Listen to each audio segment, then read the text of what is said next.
నేను మాల వేసినప్పుడు అన్ని నాకు కలిసొచ్చే, ఇంటి గడప దాటినప్పుడు బాధలన్నీ బరువెక్కే.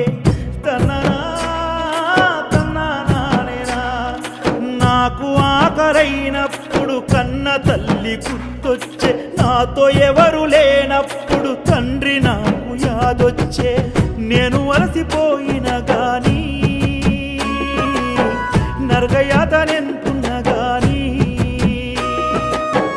తనువు తల్లడిల్లిన గాని, దారి చూపు దీవెనతోని నీ శరణు విడవనయ్యా, నీ శబరి నడు